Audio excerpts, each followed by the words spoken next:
From South Carolina Public Radio, this is the South Carolina Lede.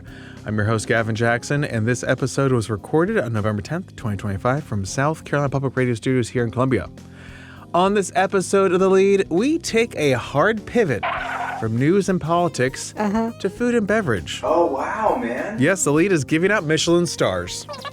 Oh, wait, no, I'm hearing we're just talking about Michelin stars. Okay. Oh, that were awarded to 4 South Carolina restaurants, and several more were given prominent designations in the Michelin Guide, which any foodie knows is the high standard.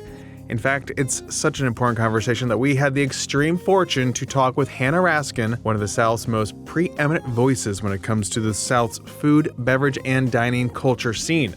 In fact, we found this discussion, which delves into the transitioning food scene in places like Charleston through the optics of the state's growing population, so interesting that we had to devote the whole podcast to it. Oh! I think this is a nice break from the federal shutdown talk, which apparently is now changing, so we picked quite the time to do this. However, we will have coverage of that and so much more in Saturday's podcast. Here, we're giving you a little bit of a break to talk about Michelin stars. Yummy. If you don't like this, well, that's okay. That's your opinion. You can share it at 803-563-7169, or you can share a positive, opinion or some sort of talking points about your culinary experiences in the South and in South Carolina.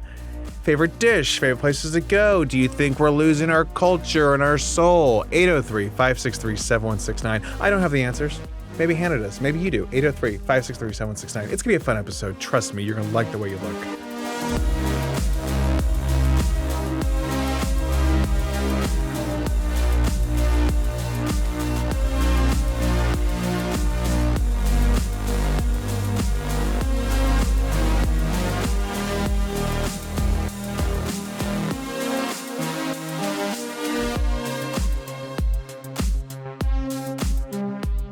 Last week, the Michelin Guide handed out its stars to restaurants across the country, including 4 restaurants in South Carolina, Scoundrel in Greenville, and 3 restaurants in Charleston, Malagon, Verns, and Wild Common. All 4 received a star. But what does it all mean, you're asking me? How do these stars work? Is the dining scene in Charleston over? What? How dare you ask these questions, you're saying? Well, that's my job. Yes. But we're going to talk about these culinary honors, and we will admit that we are out of our depth here. Luckily, an old coworker of mine from my posting career days reached out and pitched this entire topic to me, and when Hannah Raskin hollers, you answer. Okay, folks? That's right. Former posting career food critic and editor of 9 years, turned founder of her own food content empire, my words, thefoodsection.com. That is just a wonderful subscription newsletter and website that Hannah founded in 2021 and tells the ever-evolving story of food and drink in the American South. You got to check it out if you're a foodie. You probably already know. You're probably salivating at the fact that we have Hannah Raskin on this podcast. I am. It was a fascinating conversation because she has her finger on the pulse, a refined palate for the culinary South, and is well-versed in an industry that she has spent her career covering. While everyone enjoys knowing the good spots, today we're talking more than restaurant reviews. So enjoy this conversation with me and Hannah Raskin, founder of The Food Section. Hannah, thanks for joining us and reaching out to make this work. It's so great to be here. Hannah, you have your newsletter, which covers the entire South, The Food Section. It's also online, thefoodsection.com. So before we start our main conversation, just kind of give us an overview of what you do and what The Food Section's all about. Restaurant reviews are one component of it. Michael Stern, formerly of Road Food, contributes a restaurant review every Tuesday. And I will confide to your listeners, it is always within about 10 miles of Aiken. So it is very useful for our South Carolina readers. But we have a daily newsletter, comes out every day every weekday at 8 a.m. Those verticals cover drinks. We have one from our local bureau chiefs stationed in various places around the South. And every week we put out one big feature or investigative report. So we bill ourselves as a newsletter for people who want to better understand the South and its people through food. Hannah, we're talking about Michelin stars that just recently were announced, and these are like the Oscars, the Pulitzers of the food world, right? They're up there with the James Beard Foundation Awards, which you yourself have won for food writing. rating. And several South Carolina restaurants over the years have got them too. But Michelin stars, they range of 1 to 3 stars, go to top restaurants and the chefs and teams that drive the establishments to the top of their game. So tell us about the importance of these awards for these establishments that receive them. Yeah, so it's interesting you mentioned the Beard Awards. They have sort of lost their luster over the last few years, which unfortunately, as you say, I've got a couple in the basement. So it's, I Yeah, kind you're of like, well, wish, actually, so I wish got they them. were, They were I wish they were as valuable as they once were. But because there have been, various crises at the Beard Foundation, that recognition, it doesn't mean quite as much as it used to. Did not know Whereas that. Okay, a little insight there. Thank yeah, you. yep. So amongst restaurants, they need a new field of competition. And Michelin is a, century-old brand that brings with it a lot of prestige as well as history. The idea behind the Michelin star or any Michelin recognition is that it is about the food exclusively. So whereas the Beard Awards might take a look at the entire guest experience, Michelin is about the food. And Gotcha. so because of that, it is considered it's very important within the restaurant world. And Michelin was out Monday with its inaugural American South list that featured 5 restaurants in the Carolinas to receive 1 star, 3 establishments in Charleston, Verns, Malagon, and Wild Common, and then 1 in Greenville, Scoundrel. So for a nice broad question, what have your experiences been like at these establishments? I'm assuming you've been to all of them. And what do you think these awards mean for them at this point? So I do have to bring up, I've never been to Malagon because prior to their opening, they told me I was not welcome there. Oh, So yeah, so very controversially, I had to review but we don't that have to talk about them. So when I wrote a review of their restaurant, this was pre-pandemic before anyone offered takeout of any kind. And I reviewed my friend's leftovers to write about Malagon. So I still have never been there. So I can't tell you what happens at Malagon, but I have on the entire list, which includes beyond the Carolinas, Georgia and Tennessee as well. I've been to 117 of these restaurants. Damn. So it was really like a stroll down memory lane to read this list. And I will say, I was really happy to see Wild Common on there. That is a place that I always take visitors. I think it has been significantly underrated. I think Orlando Pagan does a fabulous job. So I was really happy to see that one there. And then Verns as well. Oh, of course, Verns. Yeah. So Verns is wonderful. I think Verns, of the 3 restaurants in Charleston, it was the one that was probably most anticipated to be starred. And I think what makes Verns such a great restaurant is they do pay attention to every aspect of the guest experience. And it continues to be debated. Can these Michelin inspectors really rule out everything but the food? I would say, since we don't know a lot about them, but we know they're human, at least for now. I'm sure AI will have a role in this at some point. Oh, God. Yeah. Let's hope not. But we know they're human, right? And so, the aromas of fresh food, the sense of fresh flowers, I think these things have to matter on some level. You spent 11 years as a food editor? 9 years. 9 years? Okay. Yep. And we briefly crossed paths there back in 2016 when I was in the Columbia Bureau, but would occasionally visit headquarters down in Charleston. But that's when I really started following the Charleston dining scene, right? Because I was working in Charleston a lot. I had some great coworkers down there, so we'd always go out and about. And then my parents moved down there in 2017. And now I've become one of those people that has that historical memory of the comings and goings and, what used to be there. And in this aspect, Wild Common used to be Cannon Green. Correct. It's just interesting to see that transition, not just at that restaurant, but I guess in the dining scene in Charleston overall. I mean, I'm sure you're asked about that all the time, but how do you sum up maybe the Charleston dining scene right now? Well, I think the nicest way to say this is you came at the right time.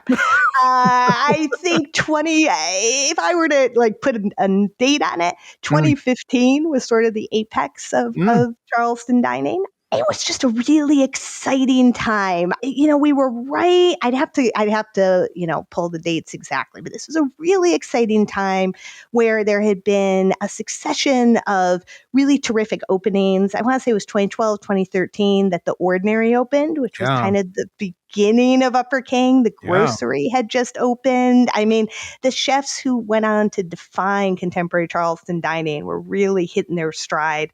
The city was getting attention from the Beards back when it mattered. There was an excitement and energy there. And more importantly, there were these really vibrant relationships between the producers and the chefs that have really faded as the city's gotten much bigger and as the economic picture has changed so drastically. That was like peak farm to table, right? Like the Peak. phrase of the phrase of that era, right? And do you think it's just become, no digs on Charleston, but to be honest, I mean, like there has been a mass migration from the north, which is fine. It's understandable. Things change. People move places. But overall, I mean, it seems like it is just like there's a formula to a lot of these places that have been replicated over and over again, whether that's the decor to the drinks to, the most exotic foams you can put on top of some small food. Absolutely. I mean, So what we know, obviously, is that the restaurant business has always been a difficult business to make it in. And now that the price of rent has gone up so much, you're creating a really risk-averse population of restaurateurs, right? I mean, nobody's going to take a chance. So when you referred to peak farm to table, a place where that kind of cuisine is going to thrive is a rural state. So South Carolina kind of had a leg up there because we had these great farms and then we had some tables, and it really, really worked out for Charleston. That term has fallen out of favor, but it's interesting. I was just speaking to the chef at Cane Pazzo in Hannah, which is probably the best restaurant to open in the Charleston area in the last year. And he came up through the grocery and was talking about that we need to re-embrace this idea of farm to table. It became a cliche. And we all remember the menus that you couldn't even find the dish because all you could see were the farmers' names, right? And it became a cliche, but he's saying like it's time to reclaim this. And I would say if Charleston wants to be, look, we should talk about in terms of Michelin. The reason there's Michelin attention is because we paid to get it, right? It was a $1.6 million project from various tourism boards, with some cities anteing up more money than others, Charleston among them. So Charleston will continue to get attention, but I think if on a creative level, Charleston wants to be resurgent and revive, it really has to do with embracing farm to table in its original meaning. So it's not entirely pay to play then for this? It's mostly play to play. Okay. Right. So I think it's a really important distinction, though, because when I was the food editor at the Post and Courier, I would frequently hear from Northerners, usually. And I grew up in Michigan, so I don't grew up in Maryland, that. So full disclosure. There we go. Yeah, exactly.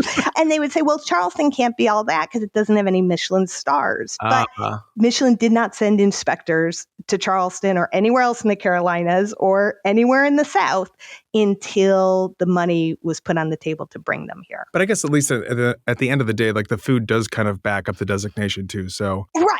Yes, but I do think it's really important to be aware of the financial aspect, because it doesn't end with just paying the inspectors to come here. And the inspectors aren't paid directly, but it doesn't end with just paying Michelin to send inspectors here.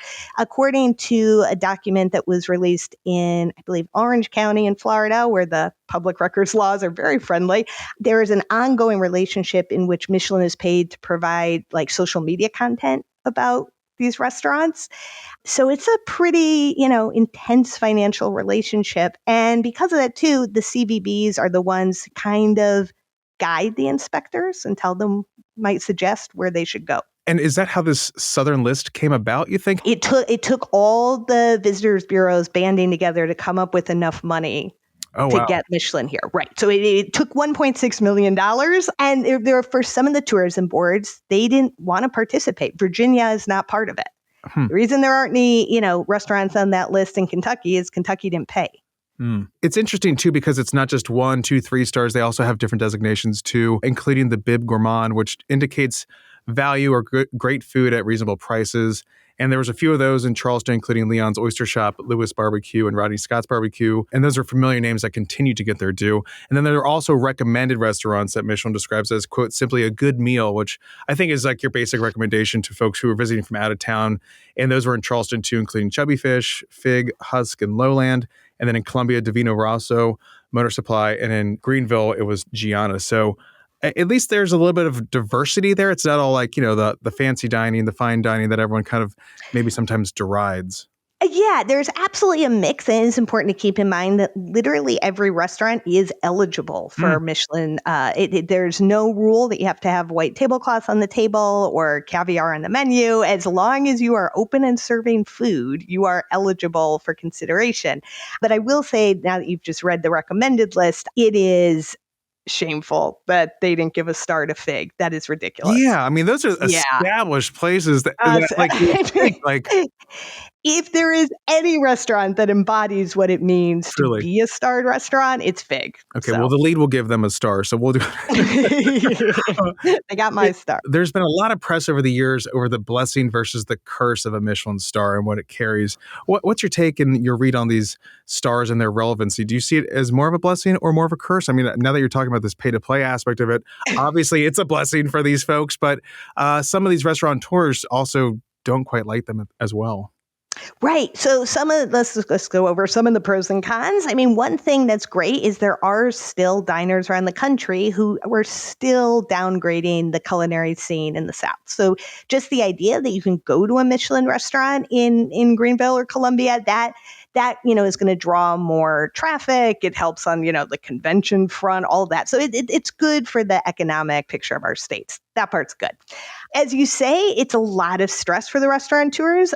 How they receive it kind of depends on the restaurateur's personality, just like anything else, right? Some people thrive on that. And since the pandemic, have really been waiting for any kind of excitement. So I think, for them, it's great. But for others, there have been some restaurateurs who said in Texas, for instance, which got Michelin Guide for the first time last year, the announcement was made in late October, early November, and within hours of being announced as being in the guide, one restaurant had filled its books till the end of the year. That's pretty good, so that's a very good thing. I think my concern is I don't know how much good it does for diners, particularly local diners, not just because it's hard to get a table, which could be frustrating if, one of those bib gourmand places was a place you were accustomed to just dropping by for a drink after work. What's challenging is inspectors are looking for a certain kind of food and they're looking for it to be consistent, which is why we see way more like Japanese restaurants on the list, way more tasting menus on the list. And so what happens is if restaurants decide to shift to a kind of like Japanese influenced tasting menu, that is not cheap. And so, whether a diner likes it or not, now it's more expensive to go out. And it's because the restaurant is catering to an imagined inspector rather than the guest. So net positive or net negative at the end of this? Well, look, I think what we know looking at the list, there are some major oversights and omissions on this list, right? And I hope you'll agree with me knowing our shared past on this. This is a message to trust your local food journalist.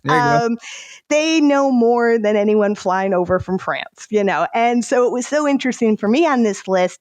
They had honored this little halal restaurant in Nashville, an Uzbeki place that doesn't have a place of its own. It's in a pizzeria. And I was like, we wrote about that last year at the food section. And I don't know if that's how it ended up on the list. It's not gotten any press before. It hasn't gotten any press since. But it does make me think these inspectors are looking to locals to know where to go. So this is my plea to listeners. Talk to the people in your community because they know better than these fly-in inspectors. And subscribe to the food section. Subscribe to the food section. I was just going to ask you about the future of fine dining because of the optics, the politics of it all. I mean, is it really just what people make of it? Who cares what people think? Or how do you approach fine dining and what your thoughts are on it? Well, I think I'm actually not persuaded that restaurants are going to be around forever. I think we're really on the cusp. If the economics don't improve, I think we are on the cusp of every restaurant being a wine bar. I think you're going to get a drink and bread. You're blowing my mind right now, Hannah. Sorry. So all the accoutrements that have to do with fine dining are really expensive. The restaurants can't afford them and the customers can't foot them. So I think the parts that are always survive are the service, conviviality, and a good stiff drink. But beyond that, I don't know how much is going to be with us in 5 years. But to that vein, Hannah, I mean, you just mentioned there was a restaurant that opened up in Hannah. I would not, like one of the best you're saying, and I wouldn't think to go to Hannah for anything other than maybe checking out the gas stations on your food guide. Obviously that's 26 and not 95, like your fantastic piece, your exit by exit guide. But it's interesting because you're talking about Hannah and then you're also talking about how the food section just moved recently to Macon, Georgia for a variety of reasons. But I feel like, is that maybe the next wave where we're seeing folks moving to more affordable places where there is more stable and an ample supply of food service workers too, because everyone's priced out of these bigger places? I think that's a great question. So you're absolutely right. I mean, we relocated to Macon because Charleston had become too expensive. And I don't think I'm the only one who feels that way. But if you talk about Michelin and its influence, we do wonder if some of these secondary and tertiary markets are going to develop the same way when chefs know they're giving up a chance at a Michelin star. So for instance, here in Georgia, only Atlanta is eligible. It's the rest of the CBBs are not involved. So are you going to open a restaurant in Athens or Atlanta? And again, so you do have the high prices in the big cities, but I think the Michelin influence could shift things slightly. And I hope that isn't so. I think, what's happening in these smaller places, going back to the beginning of our conversation, the places that are closer to the farms and their farmers is some of the most exciting stuff happening in the South right now. And then do they come back every year and re-up these stars? How does that process work going out for these restaurants now? Yeah, that's exactly what happens. So once you have a star, it's not like a beard medal that like they can't take it back. If you get a beard medal, you can hang it on the wall. You can wear it around your neck if you want, which Rodney Scott did at the Florence Wine and Food Festival this year, which was great to see because you never see anyone actually just put it on and wear it around. Yeah. And he can do that with confident that no one's going to yank it away from him. Obviously they would. He's in the Michelin list, but the Michelin star is not permanent. And so this is the real stress, is not only holding on to what you have, but possibly improving upon it. And so we didn't know until we saw Michelin Texas make its second announcements this past week how many places were going to kind of keep their stars. Atlanta's another example. Atlanta was under consideration last year. 9 received a star last year, and 8 maintained it this year. Hannah Raskin, thank you very much for joining us. Thank you so much for having me. This was fun.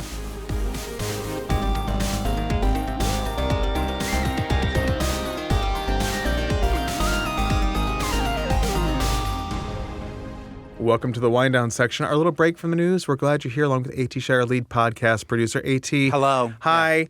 What a fascinating episode. I hope our listeners enjoyed it. I know it's a little bit of a change, but... this was a great... I love you this were episode. So, yeah, I mean, you were listening to the whole interview while it was happening. You edited it. I'm a food guy. You are a huge food guy, and a lot of this was surprising, too. So when I saw you surprised, I'm like, well, this is breaking news to this guy. So it's got to be enlightening to a lot of other folks who find themselves being in tune with the food scene in our state and around the country, around the world. So what was your big takeaway, AT, when you were hearing Hannah talking about all this? Well, as someone who is very Food Network pilled, I'll say, like Top Chef Food Network pilled. I mean, Top Chef, the new season is in Charlotte and Greenville, wow. folks. So, if anyone is willing to talk to me about this at all, please call in. I want to make this a Top Chef reaction show. Oh, but, God, now I get it. Now I see what you did. But the end of Top Chef, if you win Top Chef, you do a dinner at the Beard House. You know what I mean? Yeah. And so, and everything on every competition show is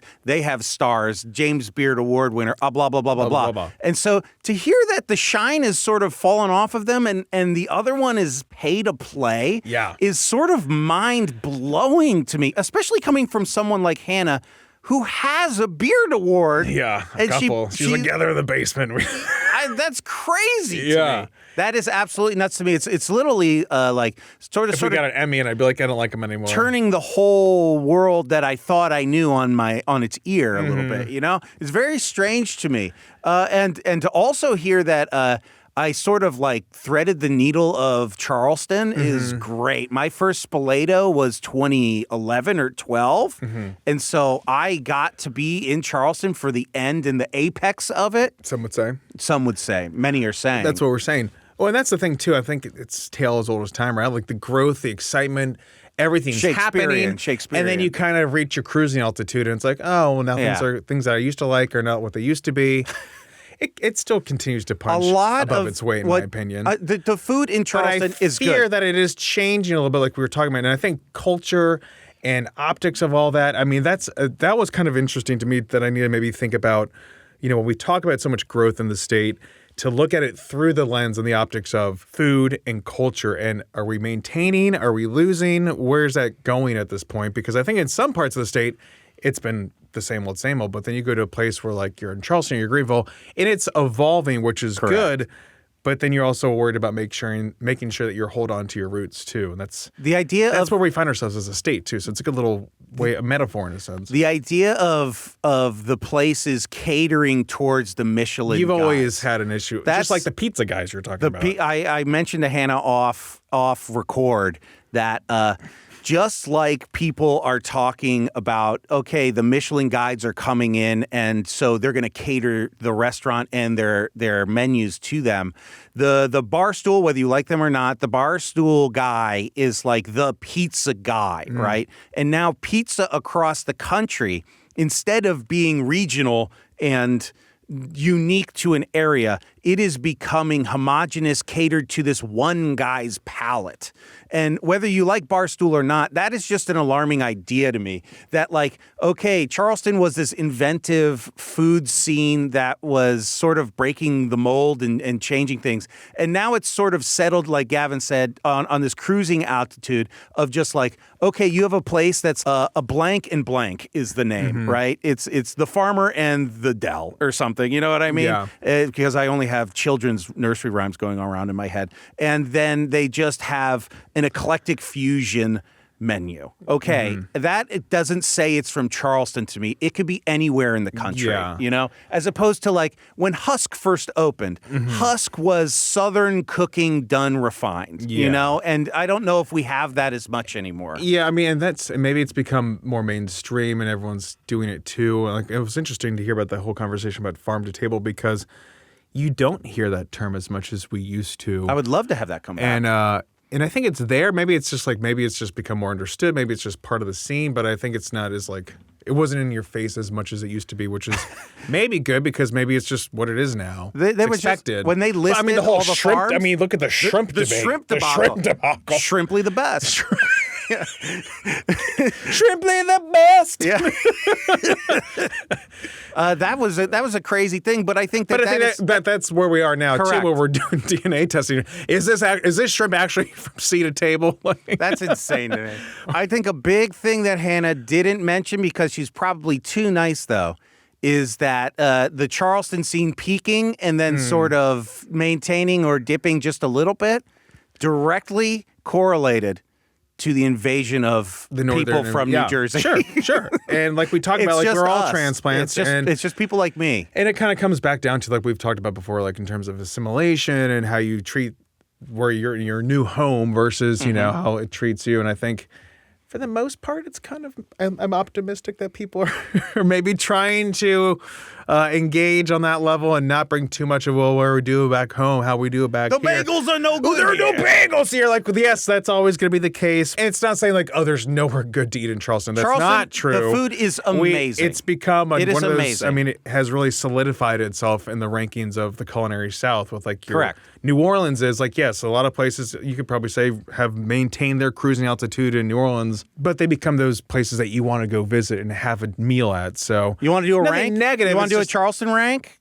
You want to do a rank? I haven't really thought about it. I haven't either. If I'm going out to eat where I would like to eat in Charleston. GPI, the Gavin Power Index. We're going to go ahead and put 167 Raw as always. That's also in mine. That's on my Mount Rushmore right there. I'm never going to get a table there, but I would go to Fig. If I get a spot at Fig. Maybe we can now. Hello. Yeah. Oh, I love your show. Well, can you give me a table? Not that I would ever use my prominence. If I did use it for anything, it would be to get food. Good. It would be to get food. I haven't been to Chubby Fish, so I can't recommend that. But I haven't been there either. But I would defer to 167 here. Ordinary's on mine. Ordinary's good. Ordinary's on mine. I haven't been there for maybe 2 years. I'm going to say I got a friend that works at Hank's. Okay. Hank's Seafood down the market. I think when you look at the evolution of places Hank's like that. is old school. Old school. Yeah. It maintains, it holds up. 82 Queens like You're that going to too. get that. And I think doesn't get lost in the sauce. That's just the evolution of a dining scene in any place you go to where they care for old standbys. But you need those standard But bearers. I think it's interesting because maybe it's now is a time to rediscover some of those places. Sure. And put that in the context of the newer places coming in. Like, do your homework, find the old roots. I will say, like, something that plays against Hank's is that it's closer to the market, right? So I think when you're near the market, you think touristy stuff, and I'm going to get, like, ripped off. But you do get a good value and a good time there. So, and it is that old school Charleston. So I think you get to have that understanding there. I also like best of would be Snob. Snob is north great. of Broad. Yeah. The beef carpaccio is really good there. And in Daco, if you want Daco's. a good Italian. Don't talk to me about that. Okay, so go ahead. Obstinate Daughter, I like them out there. That's not really Charleston. Out there at Sullivan's. I'm going to ungatekeep a great one here, okay? And in my mind, I was like, I shouldn't say this because I like going there, okay? And if we're talking down by the market, the best place to go, it is a little tiny shop, hole in the wall, not much bigger than the studio we are in right now, but on Church Street by Dock Street Theater, Le Chambre 10 is a little French place. You just take it and go. It is amazing. The ham sandwiches on the baguettes, crazy. The croissants, crazy. That is one of my favorite places to eat down there. And then your third? I would say Ordinary, 167, Le Chambre 10, and then I'll say last one. I love Cersei's Grotto. Yeah, that's our go-to. Place. Great sandwich shop. I love going there. I haven't been to the past yet. I need to do that. Oh, Chez Nu. I should have said Chez Nu. Chez Nu is amazing. That is a restaurant that I will eat anything that they give me. Even if I think I don't like what the ingredients are, I will eat anything they give me. Anyway, folks, let us know. Give us your Mount Rushmore. What are we missing? Where do the locals go? Tell me about Sugi's, the heavy metal bar in Charleston. That's one of my favorite places. If we're talking about go like dives, absolute dives, I love Sugi's. I want to share, but then I'm also like, some of my places are not as crazy as they are. But I will say also going out like on a Sunday really helps too. Anyway, folks, have a good week. Let us know. This was a great interview that Gavin did. Thank you, Hannah. We had to have some fun because it's the season of giving thanks. And you can give thanks. 803-563-7169. Get you on the pod. Let's talk about restaurants we love to go to. Get us on the Hornucopia. The Hornucopia. We didn't even talk about the rest of the state. We were fixed on Charleston, but we have some other places we can talk about. And feel free to chime in. We love hearing from y'all. And you can stay up to date with the latest news on SCETV.org and SouthCarolinaPublicRadio.org. And don't forget to support your local newspapers. The South Carolina Lede is a production of South Carolina Public Radio.